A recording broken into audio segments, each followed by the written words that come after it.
ಇದರ ಯಶಸ್ವಿ 10ನೇ ವರ್ಷದ ಸಂಭ್ರಮದ ಈ ಒಂದು ಮಹತ್ತರವಾದ ಕಾರ್ಯಕ್ರಮದಲ್ಲಿ ಸೇರಿರುವ ಗೌರವಾನ್ವಿತ ಸ್ವಾಮೀಜಿಗಳೇ,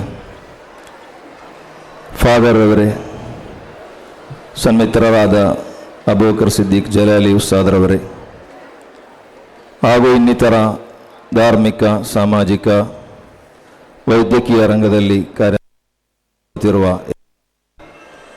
ನಾಯಕರೇ, ನಾವು ತಿಳಿದಿರುವಂತೆ ಕರ್ನಾಟಕ ರಾಜ್ಯಾದ್ಯಂತ ಅತ್ಯಂತ ದೊಡ್ಡ ಒಂದು ಕೆಲಸವನ್ನು ಬ್ಲಡ್ ಹೆಲ್ಪ್ ಲೈನ್ ಕರ್ನಾಟಕ ಎಂಬ ಸಂಸ್ಥೆ ಮಾಡಿ ಬರುತ್ತಾ ಇದೆ. ಅತ್ಯಂತ ಅದ್ಭುತವಾದ ಸೇವೆಗಳನ್ನು ಈ ಸಮಾಜಕ್ಕೆ ಅವರು ಮಾಡೋದನ್ನು ಈಗಾಗಲೇ ನಮಗೆ ಮನವರಿಕೆ ಮಾಡಲಿಕ್ಕೆ ಸಾಧ್ಯವಾಯಿತು. ರಕ್ತದಾನ ಎಂಬುದು ಈ ನಾಡಿನಲ್ಲಿ ನಾವು ಮಾಡುವ ಎಲ್ಲ ದಾನಗಳಿಗಿಂತಲೂ ಅತ್ಯಂತ ಪ್ರಮುಖವಾದಂತಹ ಒಂದು ದಾನವಾಗಿದೆ. ಸಮಾಜದಲ್ಲಿ ಹಲವಾರು ರೀತಿಯ ಸಂಘಟನೆಗಳನ್ನು ನಮಗೆ ಕಾಣಲಿಕ್ಕೆ ಸಾಧ್ಯವಾಗ್ತದೆ. ಆ ಸಂಘಟನೆಗಳು ಮನುಷ್ಯನಿಗೆ ಆರ್ಥಿಕವಾದ ಅಥವಾ ಇನ್ನಿತರ ನೆರವುಗಳನ್ನು ನೀಡೋದನ್ನು ನಾವು ಕಾಣುತ್ತಾ ಇದ್ದೇವೆ. ಆ ನೆರವುಗಳು ಯಾರಿಗೂ ಕೂಡ ಯಾವ ಸಂದರ್ಭಗಳಲ್ಲೂ ಮಾಡಲಿಕ್ಕೆ ಸಾಧ್ಯವಾಗಬಹುದು. ಆದರೆ ತುರ್ತು ಸಂದರ್ಭಗಳಲ್ಲಿ ರಕ್ತದ ಅವಶ್ಯಕತೆ ಬರುವಾಗ ಅದಕ್ಕೆ ಪರ್ಯಾಯವಾಗಿ ರಕ್ತವನ್ನೇ ಇವತ್ತು ನೀಡಬೇಕಾದಂತಹ ಪರಿಸ್ಥಿತಿ ಇದೆ. ಭಾರತ ದೇಶ ಮಾತ್ರವಲ್ಲ, ಜಗತ್ತಿನ ಯಾವುದೇ ದೇಶಗಳು ವೈಜ್ಞಾನಿಕವಾಗಿ ಎಷ್ಟೇ ಮುಂದುವರಿದರೂ ಕೂಡ, ಯಾವುದೇ ರೀತಿಯ ದೊಡ್ಡ ದೊಡ್ಡ ಸಂಶೋಧನೆಗಳನ್ನು ಮಾಡಿದರೂ ಕೂಡ ಕೆಂಪು ರಕ್ತಕ್ಕೆ ಪರ್ಯಾಯವಾಗಿ ಈ ಜಗತ್ತಿನಲ್ಲಿ ಬೇರೊಂದನ್ನು ಕಂಡುಹಿಡಿಯಲಿಕ್ಕೆ, ಸಂಶೋಧನೆ ಮಾಡಲಿಕ್ಕೆ ಈ ತನಕ ಸಾಧ್ಯವಾಗಿಲ್ಲ. ಆದ್ದರಿಂದ ರಕ್ತಕ್ಕೆ ಪರ್ಯಾಯವಾಗಿ ಇವತ್ತು ರಕ್ತವೇ ಬಹಳಷ್ಟು ಅನಿವಾರ್ಯವಾಗಿದೆ ಎಂಬುದನ್ನು ನಾವೆಲ್ಲರೂ ಕೂಡ ಅರ್ಥ ಮಾಡಿಕೊಳ್ಳಬೇಕಾಗಿದೆ. ಹಣಗೊಟ್ಟು ನಾವು ನೆರವು ನೀಡಿದರೆ ಆ ಹಣವನ್ನು ಅವರು ಖರ್ಚು ಮಾಡಿ ಮುಗಿಸಲಿಕ್ಕೆ ಸಾಧ್ಯತೆ ಇದೆ.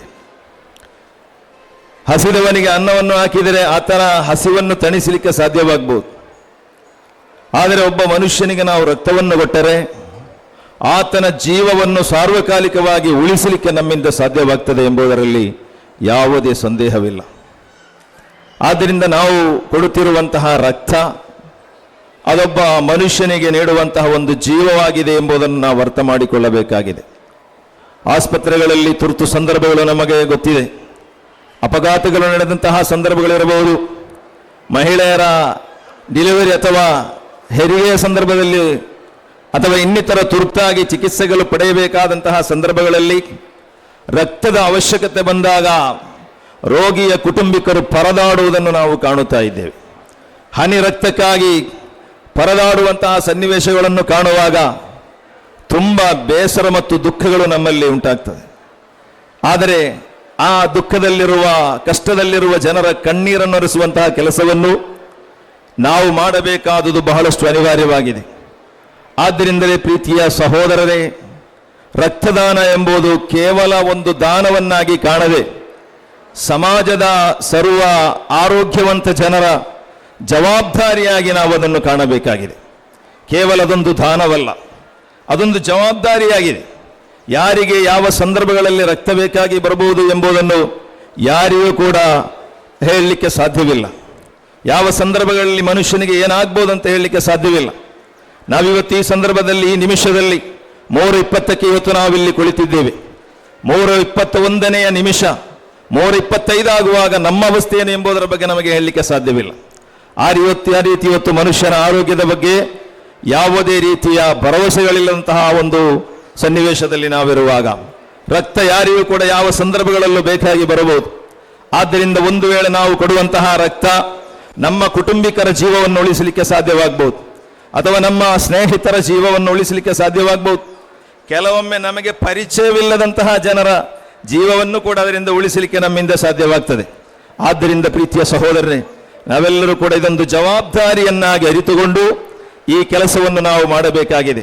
ಇವತ್ತು ಸಮಾಜದಲ್ಲಿ ನಾನು ವಿಶಾಲವಾಗಿ ಮಾತನಾಡಲಿಕ್ಕೆ ಬಯಸ್ತಾ ಇಲ್ಲ.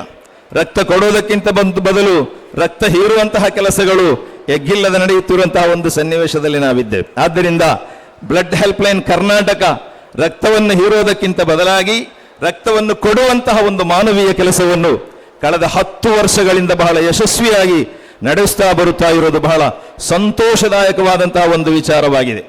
ಈ ಒಂದು ಬ್ಲಡ್ ಹೆಲ್ಪ್ಲೈನ್ನ ಒಂದು ಕಾರ್ಯಕ್ರಮಕ್ಕೆ ಈ ಹಿಂದೆ ನಾನು ಕೂಡ ಹೋಗಿದ್ದೇನೆ. ಅವತ್ತು ಸರಿಸುಮಾರು 76 ಯೂನಿಟ್ ರಕ್ತಗಳು ಶೇಖರಣೆಯಾಗಿದೆ. ಇವತ್ತವರ ಪಾಂಪ್ಲೆಟ್ಗಳನ್ನು ಕಾಣುವಾಗ ಸರಿಸುಮಾರು 22,700 ಯೂನಿಟ್ಗಳಿಗಿಂತಲೂ ಮಿಕ್ಕ ರಕ್ತಗಳನ್ನು ಈ ಸಮಾಜದಲ್ಲಿರುವ ಜನರಿಗೆ ಅವರು ನೀಡಿದ್ದಾರೆ ಎಂಬುದನ್ನು ಬಹಳ ಅದ್ಭುತದಿಂದ ಆಶ್ಚರ್ಯದೊಂದಿಗೆ ಇವತ್ತು ನಾವು ಓದುವಂತಹ ಒಂದು ಸಂತೋಷದ ಸನ್ನಿವೇಶವನ್ನು ನಾವು ಇವತ್ತು ಕಾಣುತ್ತಾ ಇದ್ದೇವೆ.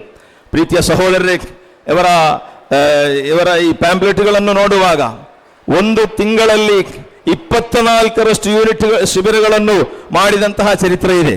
ಒಂದು ದಿನದಲ್ಲಿ 18 ರಕ್ತದಾನ ಶಿಬಿರಗಳನ್ನು ಒಂದೇ ದಿನದಲ್ಲಿ ಕಂಡಕ್ಟ್ ಮಾಡಿದಂತಹ ಉದಾಹರಣೆಗಳಿದ್ರೆ ಅದು ಕೆಲವೊಮ್ಮೆ ಈ ಒಂದು ಸಂಘಟನೆಯ ಹೆಮ್ಮೆ ಅಂತ ಮಾತ್ರ ನಾನು ಹೇಳಲಿಕ್ಕೆ ಬಯಸ್ತಾ ಇದ್ದೇನೆ.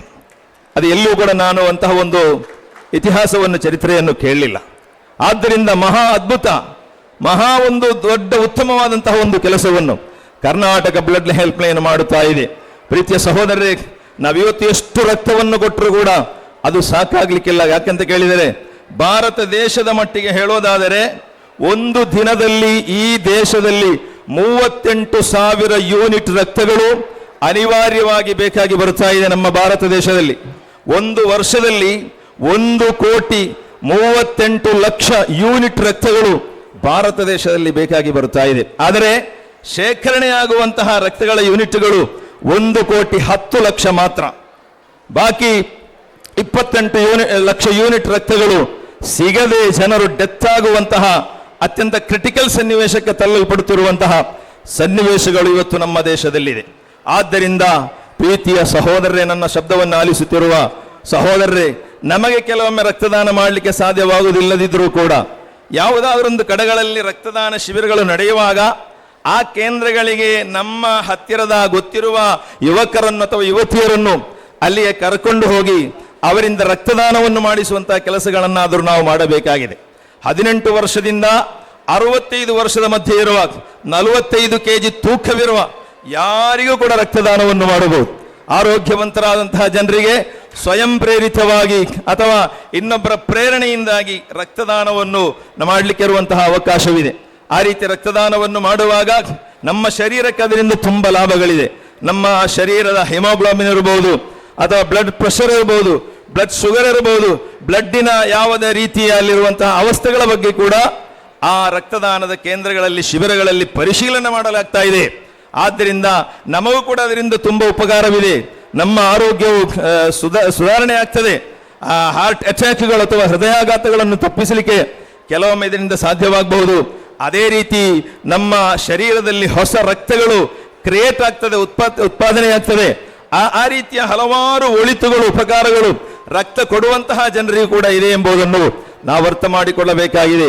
ನಮ್ಮ ಶರೀರದಿಂದ ನಾವು ಕೊಡುವ 350 ml ನಿಂದ ಹಿಡಿದು ಅಥವಾ 450 ml ತನಕ ತೆಗೆಯುತ್ತಿರುವಂತಹ ರಕ್ತ, ಆ ರಕ್ತದಿಂದ 3 ವ್ಯಕ್ತಿಯ ಜೀವವನ್ನು ಉಳಿಸಲಿಕ್ಕೆ ಸಾಧ್ಯವಾಗ್ತದೆ.